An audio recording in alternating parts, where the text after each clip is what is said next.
Lilo and Stitch is a deeply sincere film about a lonely girl, a destructive alien experiment, and the radical idea that family doesn't have to look the way we're told it should. It's a story about outsiders, found connection, and how difference can be a kind of strength. And yet, when it came time to market this film, Disney leaned on something very familiar: its own legacy. For over 70 years, the Walt Disney Studios has won the hearts of audiences with the most enchanting, delightful, and lovable characters the world has ever known. The tradition. The promotional campaign for Lilo and Stitch wasn't just charming, it was self-aware, strategic, and fundamentally nostalgic. Before audiences met Lilo or heard the word Ohana, they met Stitch, who was quite literally crashing the Disney canon. A series of teaser trailers saw him interrupting iconic moments from The Little Mermaid, Beauty and the Beast, Aladdin, and The Lion King.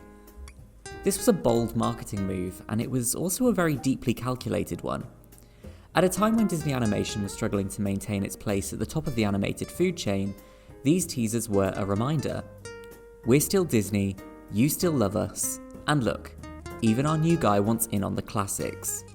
This is the story of how Lilo and Stitch used nostalgia not as a safety net, but as a slingshot. How it played with the audience's memory to sell something new. Why Disney felt the need to play on nostalgia at that time, and how, over 20 years later, it contrasts with the way nostalgia is used now. This isn't just about one film. It's about how legacy, marketing, and memory shape the way we experience pop culture. Because where Lilo and Stitch invited audiences to playfully revisit the past, much of Disney's modern era seems content to commodify it. Let's talk about Stitch, let's talk about nostalgia, and let's talk about what happens when a brand remembers its history but still chooses to do something weird with it. To understand why Lilo and Stitch's nostalgia play hits so effectively, we need to back up a bit.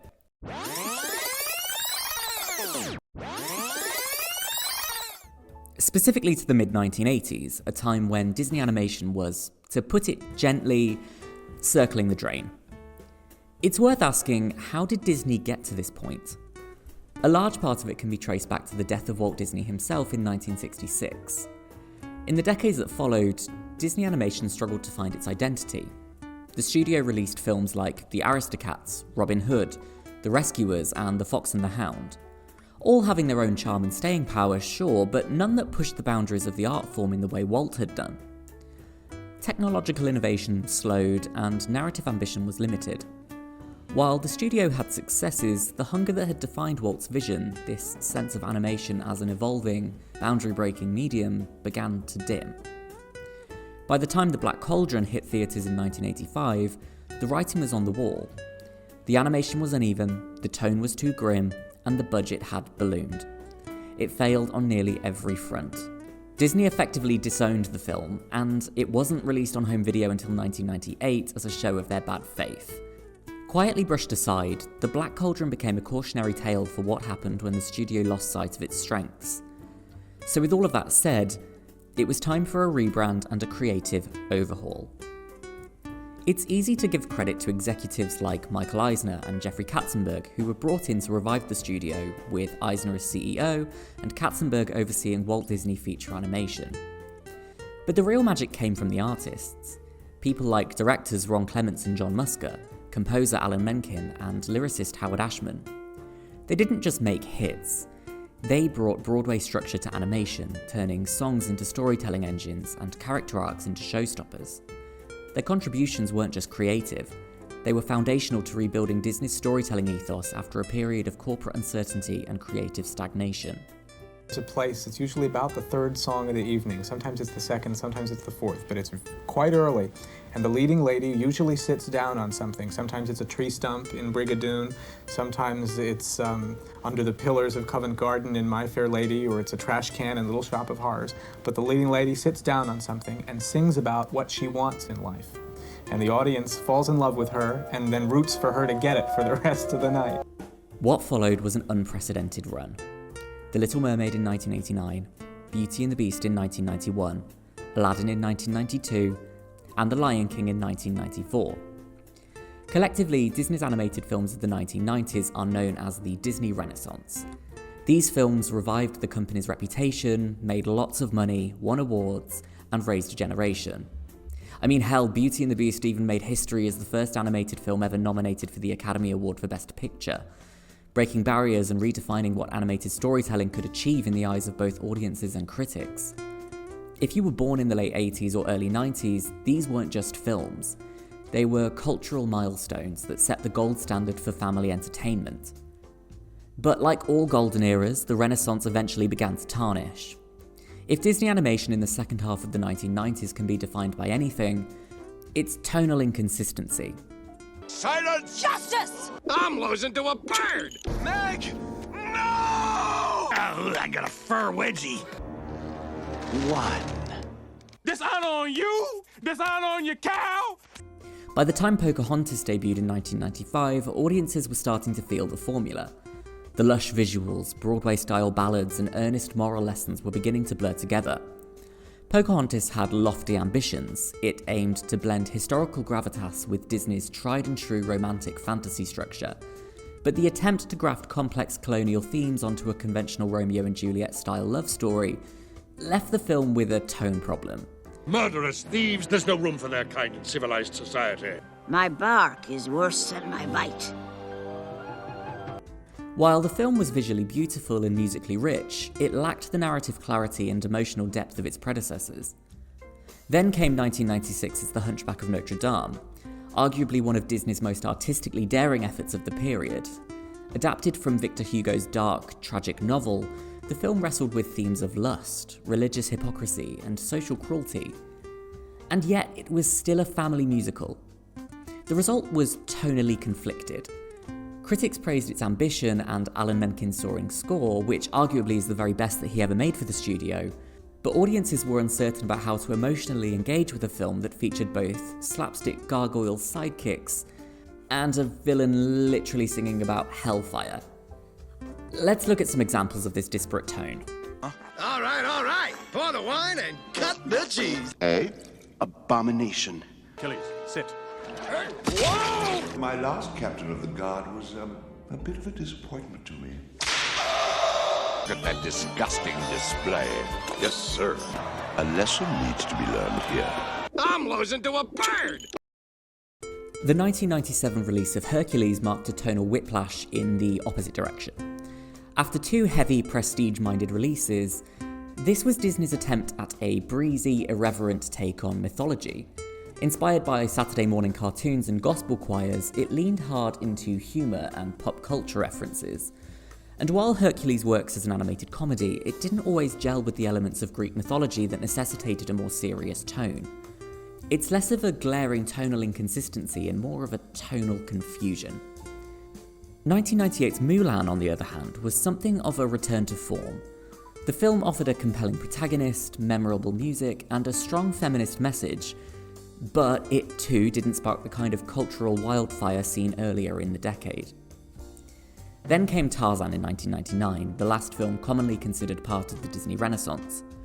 Phil Collins' soundtrack gave it a contemporary, chart-friendly edge, and the film was praised for its kinetic action sequences and technical achievements, particularly in its use of a technique called deep canvas. But again, it felt like a refinement of the formula, not a reinvention. These films weren't failures. They made money, earned awards, and developed loyal fan bases, but the era of consistent, culture-defining dominance was slipping. I'm losing to a bird! The artistic innovation was still present, but the cohesion, the sense that Disney was reshaping the cultural conversation with each release, was beginning to fade. The Renaissance formula, once electric, was starting to feel like a template. Then came the new millennium, and with it an identity crisis for Disney animation. The creative leadership at the time found themselves trying to steady a ship that was starting to drift. Fantasia 2000 was an ambitious sequel to Walt's original 1940 experiment, pitched as a celebration of classical music and animation. While technically dazzling and occasionally beautiful, it struggled to find a modern audience. The appeal of orchestral animation vignettes, especially with no unifying narrative, felt niche in an era increasingly defined by character-driven storytelling. 2000's Dinosaur, though financially successful, was also a mixed bag. It was Disney's first full-length film to blend live-action backgrounds with CGI characters.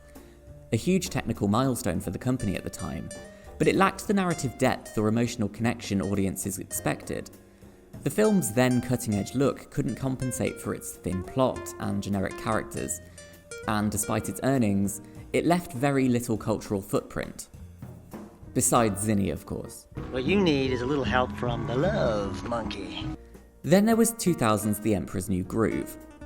Originally conceived as a sprawling epic titled Kingdom of the Sun, complete with original songs by Sting and a dramatic Prince and the Pauper-esque plotline. The production famously fell apart and was completely overhauled. What emerged was a buddy comedy with a drastically different tone. Irreverent, fast-paced, and deeply self-aware. It flopped in cinemas, relatively speaking, but found unexpected longevity on home video. And then a behind-the-scenes documentary directed by Sting's wife Trudy Styler has intrigued fans of the film since its release. The documentary does not depict Disney in a positive light. It shows Sting's songs being cast aside as the film's production was overhauled. Disney buried the documentary, but there are work print versions available online.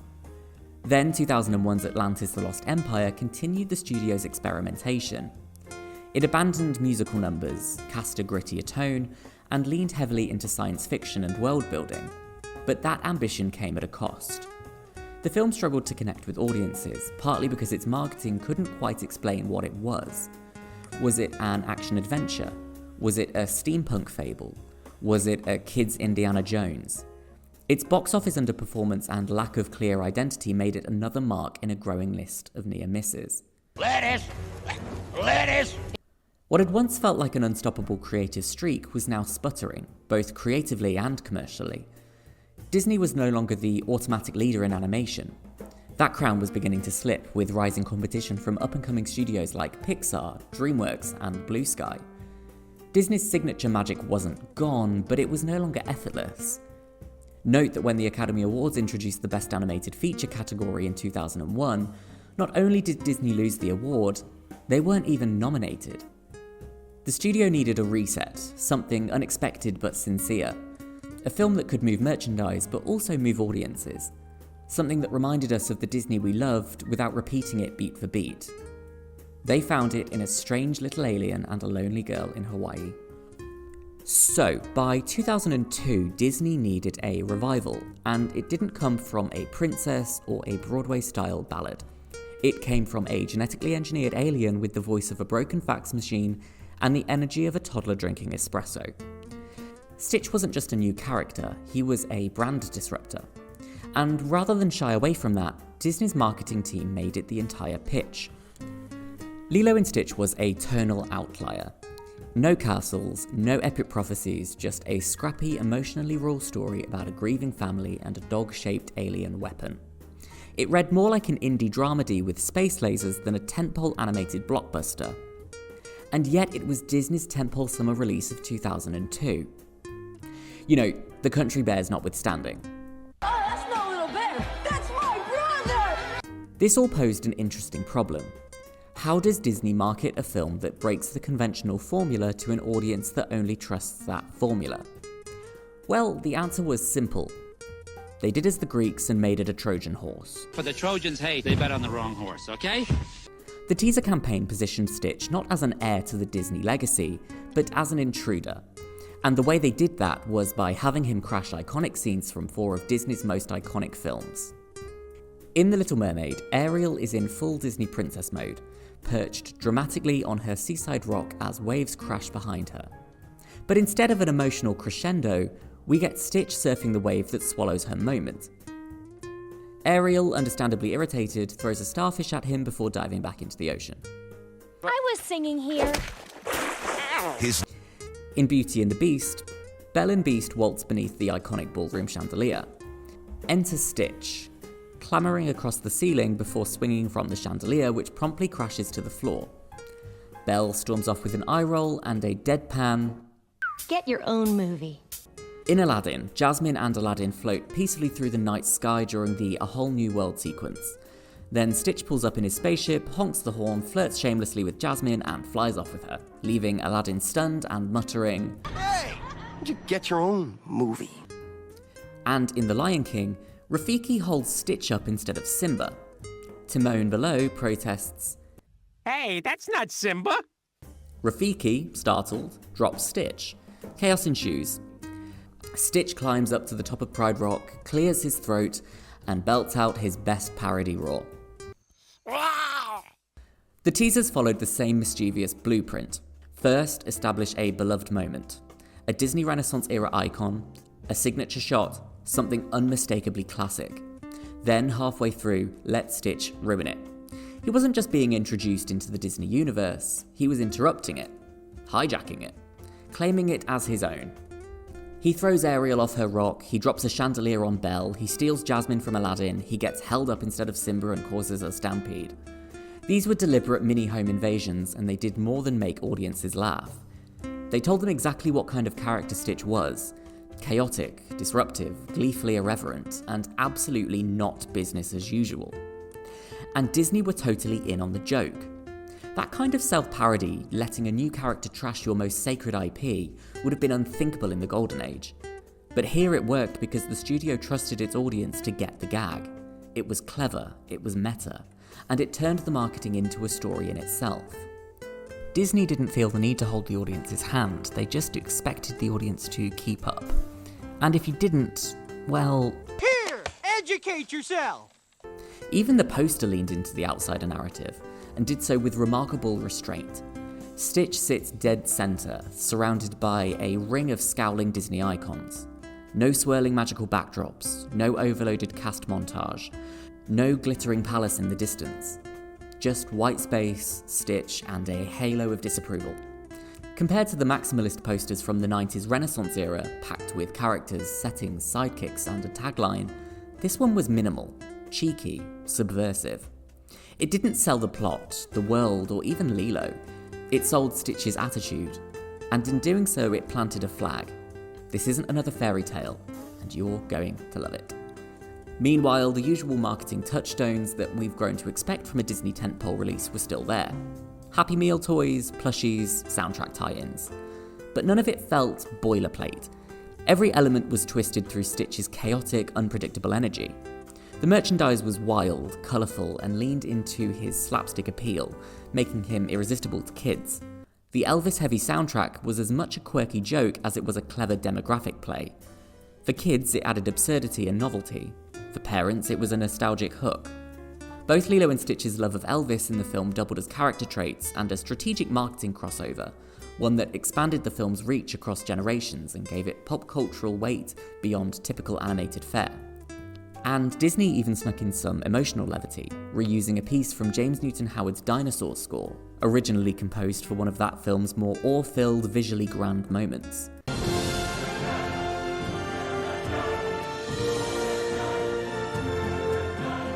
For over 70 years, the Walt Disney Studios has won the hearts of audiences with the most enchanting, delightful, and lovable. The music lent a sense of scale and emotional gravity to trailers that were otherwise comedic and chaotic, bridging the gap between Disney's legacy of spectacle and this new, more emotionally grounded story. What was the result of all of this? Well, it was a campaign that felt like it had teeth. It knew it was weird, and it leaned into that. Most importantly, the Stitch you saw in the marketing, that messy, lovable menace, was the Stitch you met on screen. That kind of narrative alignment between campaign and character isn't just effective marketing, it's branding with a point of view. Nostalgia is one of those tools that can either feel like magic or manipulation. Done right, it taps into something equivalent to emotional muscle memory, like a little jolt you get when something feels familiar, even if you haven't seen it in years. But when it's overplayed, when it's just reheating the past for the sake of comfort, that's when audiences start to tune out. The Lilo and Stitch marketing team understood that, and instead of using nostalgia as a crutch, they used it like a wink. The teasers didn't beg us to rewatch the classics out of duty, they playfully messed with them. It wasn't, remember how great this was, it was, hey, remember this, let's mess it up a bit. That kind of cheeky tone only works when you trust your audience to get the joke, and more importantly, to laugh with you. Because this wasn't reverent, and it wasn't syrupy. It was irreverent in the best way. Stitch wasn't being positioned as the next heir to the Disney throne. He wasn't another noble hero or charming rogue. He was the chaos crashing the party, and somehow that made him feel even more real. Like we already knew him. And look, nostalgia can be tricky. When it's treated like sacred text, it stops being fun. It becomes precious, fragile, untouchable. That's not what Lilo and Stitch did. These teasers gave audiences the freedom to poke fun at the stories they loved, and maybe even let go of the idea that Disney had to look a certain way. More than anything, those teaser trailers gave Stitch a voice. They told us who he was before we knew his name. Not with backstory or exposition, but with pure vibes. He was scrappy. He was unpredictable. He was the gremlin in Disney's well-oiled machine. And by dropping him into those pristine, iconic scenes, the campaign asked a brilliant question. What happens when you introduce chaos to perfection? And surprisingly, the answer wasn't destruction. It was something kind of heartfelt. Because this wasn't nostalgia for nostalgia's sake, it was nostalgia used to make space for something new. It's why those teasers still hold up. They were more than just callbacks, like cinematic handshake deals between the old and the new. And they worked, because they said, yeah, we know what you love, we love it too, but come and look at what's up next. For all the cleverness in the campaign, none of it would have mattered if Lilo and Stitch hadn't delivered. Marketing can't carry a film without a film worth carrying. And Lilo and Stitch, despite being marketed like a prankster cousin to the Disney Renaissance, hit with heart. The film earned over $273 million globally on a $80 million budget. Not exactly record-breaking, but a clear financial success at a time when Disney desperately needed one. It was also nominated for the Oscar for Best Animated Feature, ultimately losing to Spirited Away, which, to be fair, was probably the correct outcome. More importantly, Lilo and Stitch broke through culturally. It wasn't just watched, it was rewatched, quoted, merchandised, and adopted as shorthand for emotional resilience. The film also spawned a successful Disney Channel TV series, and several direct-to-video sequels, cementing its place as one of the rare early 2000s Disney properties to truly extend beyond its original release. The marketing campaign undeniably played a role in that success. The nostalgic teasers got people through the door, but the film's emotional sincerity kept them there. In a market increasingly dominated by spectacle, Lilo and Stitch was small, weird, and rooted in human feeling. Its animation was more rounded and more textured, with watercolour backgrounds that felt warmer and more handcrafted than Disney's more modern, polished aesthetic. The decision to use watercolour backgrounds was a visual throwback to the earliest Disney animated features, which also used watercolour to evoke a sense of storybook charm and artistry. It didn't try to be epic, it tried to be honest. And that honesty, that deeply felt exploration of loneliness, grief, and chosen family, gave it a staying power that outlasted many of its flashier contemporaries. That contrast between a marketing campaign built on loud, recognisable nostalgia and a film rooted in soft, original emotion shouldn't have worked. But it did. Because it turned out the audience wanted both. They wanted to be reminded of what they loved, and then offered a reason to love something new. In the years following Lilo and Stitch, Disney discovered that nostalgia was more than just a marketing tool. It was actually a fully fledged business model. The studio had always reissued classic titles from the Disney Vault, a system which limited the availability of their animated films for home release to create artificial scarcity and maintain demand. But the 2010s saw a more aggressive strategy take hold. If people loved the animated originals, why not remake them in live action? Of course, the idea wasn't brand new. Disney had dipped into live-action retellings before, with 1994's The Jungle Book and the 101 Dalmatians duology in 1996 and 2000. I've no use for babies. But those were outliers. Novelties, really. It wasn't until the billion-dollar successes of 2010's Alice in Wonderland and 2015's Cinderella that the model solidified. Suddenly, the studio's roadmap was clear. Every major animated film would eventually get a glossy, high-budget remake. Let's get ready for Dumbo! From The Jungle Book and Beauty and the Beast to The Lion King and Mulan, Disney leaned hard into nostalgia, but this time with a different tone. These remakes didn't wink at the past the way Lilo and Stitch did. They revered it, often to the point of creative paralysis. Scenes were replicated shot for shot. Songs were re-recorded with minimal reinterpretation and oftentimes with depressingly less theatricality. And when changes were made, they often came under scrutiny for either erasing what fans loved or failing to justify the update. Just take a look at Belle's washing machine in 2017's Beauty and the Beast. A new subplot added that showcases Belle's mad inventing skills that are mentioned all of one time because the townspeople smash her washing machine. Why? For teaching another girl to read. What on earth are you doing? Teaching another girl to read? Isn't one enough? Yikes. What was once a playful nod to Disney's legacy began to feel more like brand maintenance. These weren't stories being retold because someone had a new angle. They were being reissued because the IP had value, and the market had proven willing to pay for familiarity. Which brings us to the Lilo and Stitch live-action remake. Unlike The Lion King or Aladdin, Lilo and Stitch wasn't a musical epic. Its charm came from its sincerity, its scale, and its softness. Translating that into a photoreal or CGI-heavy remake raises questions. Can the messiness of Stitch's design survive the smoothing effects of digital realism? Will the emotional tone hold when rendered through more prestige live-action aesthetics? There's also a deeper discomfort. In chasing live-action versions of its animated legacy, Disney seems to imply that animation is a draft, not a final product. That these stories are worth more when they resemble traditional cinema. It undercuts the artistry of animation. Sadly ironic, given that the studio was built on celebrating exactly that. Where Lilo and Stitch once playfully disrupted Disney's canon, its remake now risks enshrining it. What was once a film that broke the mold may now be reshaped to fit it. In other words, nostalgia once used as a launchpad is now a loop. And loops, while comforting, rarely lead anywhere new. Part of what made Lilo and Stitch so effective was that its nods to Disney's legacy were playful and ironic rather than deferential. The trailers poked fun at the classics rather than worshipping them. The marketing campaign used nostalgia to invite audiences in, but it didn't rely on it to carry the film. But over 20 years later, things feel very different. Nostalgia isn't just a tactic anymore, it's a safety net for risk-averse studios. Every remake leans heavily on recognisable beats, iconic iconography, and familiar music cues. There's less emphasis on why the film is being remade and more focus on what can be preserved. The creative decisions often feel less like storytelling and more like brand management. And really, how could it not? In the age of IP-driven strategy decks and multi-phase rollout slates, nostalgia is the shortcut to guaranteed clicks. But when every new release is a variation on a past success, the emotional punch that nostalgia once carried is diluted. It's not memory being honoured, it's memory being monetized. This over-reliance on the past has dulled its impact. When everything is a reference to something else, the novelty wears off. Legacy sequels, franchise reboots, and live-action remakes have flooded the market, and audiences are increasingly wary of being sold the same story twice. I mean, just take a look at how 2025's Snow White remake performed.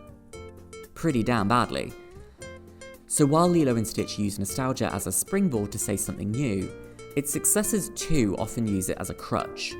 And that shift from wink to worship is where the magic starts to unravel.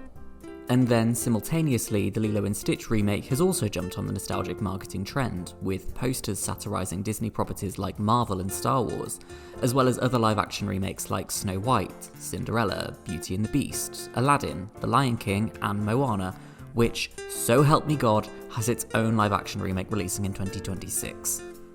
In hindsight, Lilo and Stitch was more than just a surprise hit. It was like a quiet revolution. At a time when Disney was wading through an identity crisis, the film managed to blend irreverence with sincerity, innovation with homage. And perhaps most impressively, it utilised nostalgia without being beholden to it. It's easy to forget just how out of step Lilo and Stitch was with the animated landscape of the early 2000s. While other animated films chased grandeur or leaned heavily on familiar fantasy tropes, Lilo and Stitch told a small story about grief, belonging, and found family.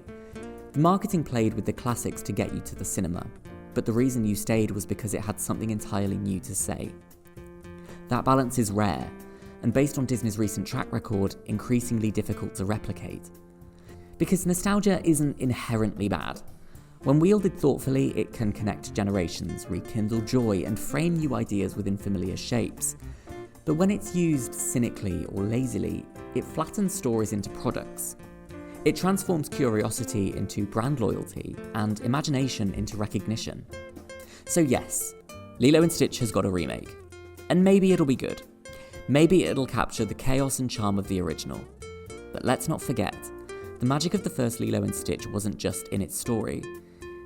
It was in how it chose to tell it, with heart and with humour, and with a middle finger raised ever so gently to the very machine that produced it. In the end, it wasn't just a film. It was a message that new characters could crash the canon and still belong. That Ohana means nobody gets left behind, even the weird ones. And maybe, just maybe, the past is most powerful when you use it to build something unexpected.